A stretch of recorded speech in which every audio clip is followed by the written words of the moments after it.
One really important aspect of the start of World War II is often overlooked in the retelling.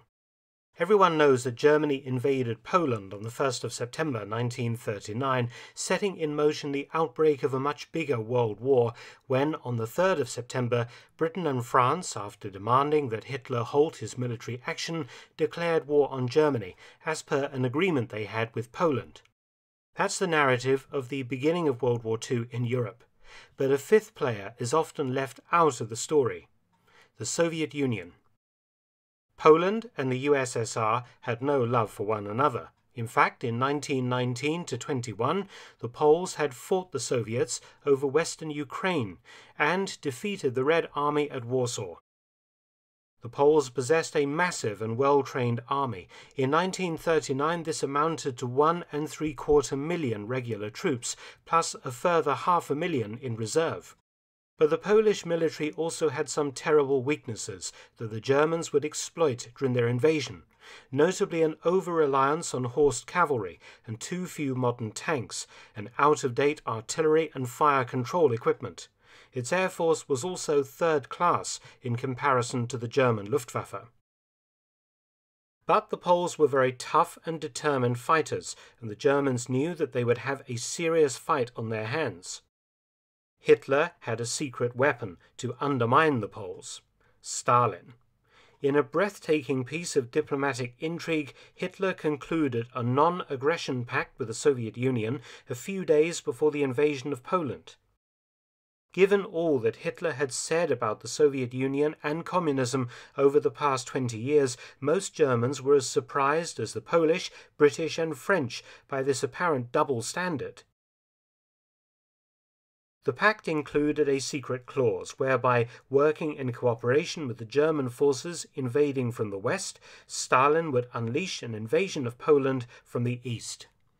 By the 17th of September 1939, the Polish forces had been pushed back by the German blitzkrieg and started massing their remaining forces south and west of the capital, Warsaw.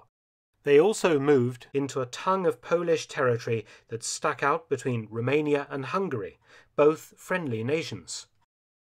The plan was to hold out until Britain and France somehow came to Poland's aid.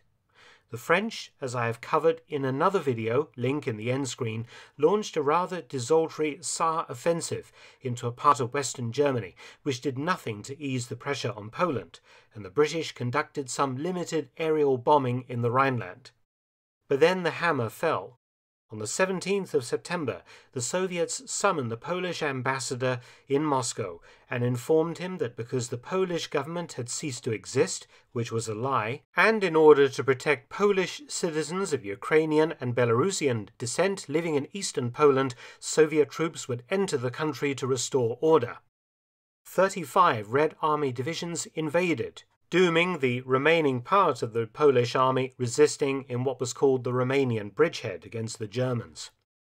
Plenty of fighting remained, but assailed from east and west simultaneously, the conclusion was never in doubt. The very last Polish unit surrendered on the 6th of October 1939, Poland having suffered over 750,000 casualties. Large sections of eastern Poland were now under Soviet occupation. The Soviets captured some 400,000 Polish troops. Some escaped, and 42,000 of Ukrainian or Belarusian ethnicity were released. Some 125,000 were sent to camps run by Stalin's feared secret police, the NKVD. Repression began at once. Polish law had mandated that every non-exempt university graduate had to serve as a reserve officer in the military. The NKVD used this as an excuse to round up and imprison huge numbers of educated people, claiming they were military prisoners of war, seen by the Soviets as the key to Polish national identity and what they termed the intelligentsia.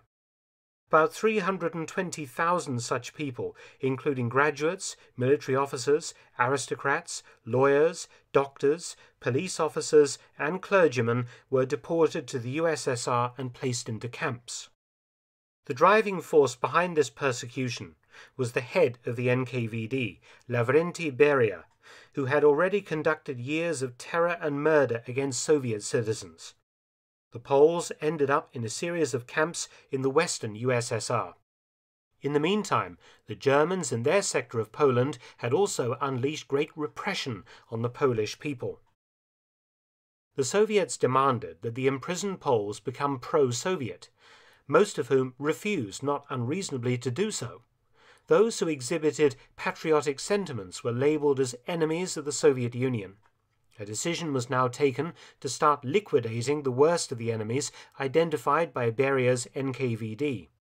Stalin and 6 members of the governing Politburo in Moscow signed an order on the 5th of March 1940 to execute 25,700 Polish nationalists and counter-revolutionaries, as the Polish prisoners were termed. Why? The reasoning was to wipe out the core people who created and maintained Polish culture, to eradicate the people who would resist Stalin the hardest. The killings began after the 3rd of April 1940. 21,857 Polish prisoners, including 14,552 military POWs, being shot at various locations, including Katyn, near Smolensk in Russia. At Katyn, huge numbers of military officers, from generals to captains, were killed, including 14 generals, as well as 200 pilots, 20 professors, 300 doctors and surgeons, and hundreds of teachers, lawyers, engineers, writers, and journalists, up to 12,000 people. The bodies were buried in pits in the forest. And interestingly, the majority of the firearms used by the NKVD were German Walter Model II pistols, supplied to the Soviets by the Nazis. And that was the end of the matter as far as Beria and Stalin were concerned. The dead at Katyn were just another tragedy to add to all the bloodshed of state murder that witnessed millions of Soviet citizens put to death and the evidence hidden in mass graves all over the country. That was until Hitler tore up his non-aggression pact with Stalin and invaded the Soviet Union on the 22nd of June 1941. Stalin now became an ally of Britain, transformed into kindly Uncle Joe Stalin, another victim of Hitler's insatiable lust for empire. And with the entry of the United States in the war in December 1941, the Soviet Union became the vital factor in eventual Allied victory over Germany. For the titanic struggle on the Eastern Front was tying down at any one time a good 70% of Germany's military power. It is no exaggeration to state that without the USSR's enormous sacrifice, Britain, its empire and dominions, and the United States could not have defeated Germany in Europe and simultaneously dealt with Japan in the Far East. So, for the duration of the war at least, Stalin was one of the good guys, meaning that the Western liberal democracies would turn a blind eye to Stalin's rule, even though it resembled and often surpassed Hitler's Germany for oppression and murder on a grand scale. The exigencies of war created some strange bedfellows indeed. Anyway, the Polish government in exile in London naturally wanted to know what had become of its missing citizens, remembering now that the Free Polish forces raised in the United Kingdom were fighting on the same side as Uncle Joe. Interestingly, the Soviets had even signed an agreement with the Polish government in exile to create a Polish army from POWs the Soviets had taken in 1939 and held now in camps in order to help the Red Army on the Eastern Front. Stalin had a face-to-face meeting with General Sikorski, Poland's prime minister in exile, and basically explained the missing Soviet citizens as having become lost in the bureaucracy of his huge country. A sort of accounting error, but assuring Sikorski that all was well. By now, the area of Smolensk was under German occupation. The Polish Home Army, the enormous resistance organization within occupied Poland, received reports from Polish railway workers who were performing forced labor for the Nazis of secret mass graves in the Katyn forest. The Germans also got wind of this story. In March or April 1943, not long after the surrender of the 6th Army at Stalingrad, Germany's greatest Eastern Front calamity, the Germans decided to investigate. What the Germans uncovered was astounding. almost 12,000 decomposing corpses dressed in winter uniforms with their identity documents and personal effects still present. German propaganda ministry director Dr. Josef Goebbels realized the potential of the story at once. Soviet barbarism for all the world to see. He knew that such a heinous crime would shock public opinion in Britain and America, and perhaps cause a rift in the alliance with the Soviet Union, to Germany's obvious advantage. You have to remember that Katyn was investigated so thoroughly by the Germans not out of any sympathy for the Poles.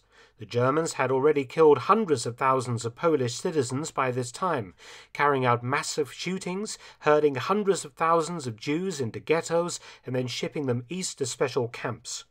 German outrage was simply a manufactured move to sow dissension in the Allied camp.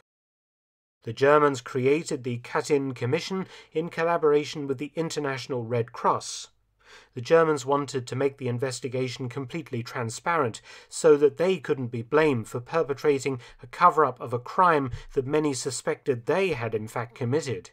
Forensic surgeons from Germany, Belgium, Bulgaria, Croatia, Denmark, Finland, France, Hungary, Italy, the Netherlands, Romania, Switzerland and Slovakia formed the Katyn Committee, the Germans even bringing in allied POW doctors and surgeons as witnesses to the exhumations, including British, American and Polish officers. The German press naturally had a field day. The Soviet reaction was a blanket denial. It was German propaganda. They had killed these Poles after the invasion of the USSR in 1941. General Sikorsky was not dissuaded from trying to uncover the truth. Sikorsky's probing caused Stalin to break off diplomatic ties with the Polish government in exile in London. Further damage to Allied relations were averted by Sikorsky's extremely convenient death in a plane crash at Gibraltar on the 4th of July 1943. When the Soviets recaptured Smolensk and the Katyn forest area in October 1943, the NKVD began a massive cover-up operation. Physical evidence was destroyed, witnesses intimidated, and a Soviet commission decided that the Poles had been shot by the Germans in the late summer of 1941, while the Poles were being used for forced labor. American and British journalists generally reported that they believed the Soviet story, but some had misgivings. From the evidence of meetings between Polish leaders and Churchill, it was clear that the British Prime Minister believed the Soviets were responsible for Katyn. But the maintenance of the alliance with the USSR in the prosecution of the war against Hitler trumped the dead Poles in the forest. British intelligence agents who tried to warn the British government about what actually happened were sidelined or removed. US POW doctors who had been present at the exhumation of the corpses at Katyn reported to the State Department that the Soviets had been responsible. They cited the following evidence. The corpses were all dressed in winter clothing, but the Soviets insisted the men had been shot in the high summer of 1941 by the Germans. No records, identification papers or letters were found on the corpses dated later than spring 1940. The good condition of their clothes and boots indicated that they had not been prisoners for very long. These reports were suppressed and made top secret. Again, America needed the Soviets in the fight against Hitler. The Katyn Forest Massacre was placed on the indictment against German war crime suspects at the Nuremberg trials. The Soviets pushed hard for this, but US and British judges dismissed the charges through lack of evidence. From the 1950s to the 1980s, various attempts were made in Poland to establish the truth, but the communist regime there always quashed such attempts for obvious reasons. It was only in 1989 the Soviet academics finally admitted that Stalin had indeed ordered the Katyn massacre. In 1990, Soviet Premier Mikhail Gorbachev named the NKVD as a responsible organization for the massacres. In 1990, President Boris Yeltsin ordered the transfer of many documents pertinent to Katyn from Russia to Poland.